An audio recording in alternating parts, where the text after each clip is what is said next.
तो हेलो दोस्तों, नमस्ते, प्रणाम। मेरे चैनल का नाम है उषा कुशवाहा। चैनल का नाम है उषा कुशवाहा। तो इस चैनल को ज़्यादा से ज़्यादा आप लोग सपोर्ट करिए और अपना प्यार दुलार दीजिए। जो कि भाभी जी अभी देवी गीत सुनाएंगी और हम लोग गाएंगे। कावन मैया गोर बाड़ी, कावन मैया करिया,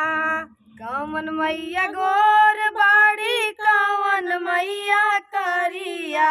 कावन मैया गोर बाड़ी, कावन मैया करिया, कावन मैया गोर बाड़ी, कावन मैया करिया, कावन मैया ना बाड़ी आंगवा के पातर, कावन मैया ना बाड़ी आंगवा के पातर, कावन मैया ना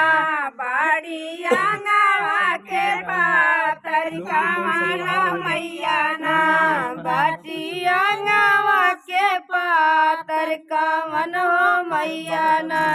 काली काली माई करिया बाड़ी, दुर्गा मैया गोरहर, काली मैया करिया बाड़ी, दुर्गा मैया गोरहर, काली मैया करिया बाड़ी, दुर्गा मैया गोरहर, काली मैया करिया बाड़ी, दुर्गा मैया गोरहर, सीताली मैया ना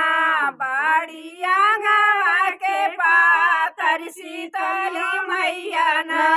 बाड़ी आंगवा के पातर, शीतल मैया ना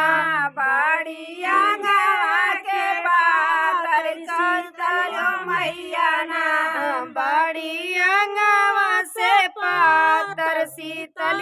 मैया ना कावन मैया बेटी देली, कावन मैया बेटा, कावन मैया बेटी देली, कावन मैया बेटा, कावन मैया बेटी देली, कावन मैया बेटा,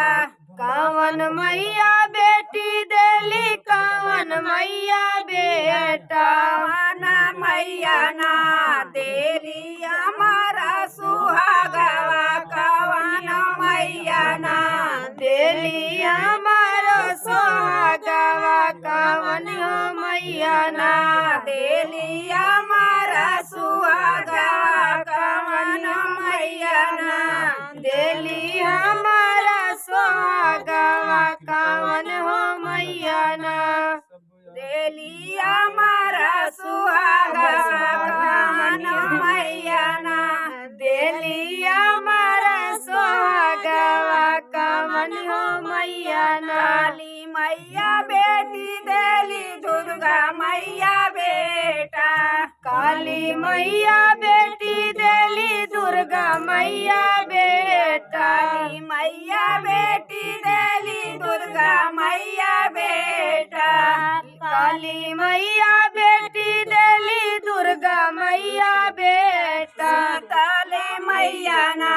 देली हमारा सुहागवा, सीताले मैया ना देली हमारा सोहागवा, शीतल हो मैया ना देली हमारा सुहागवा, सीताली मैया ना देली हमारा सोहागवा, शीतल हो मैया ना। तो दोस्तों, ये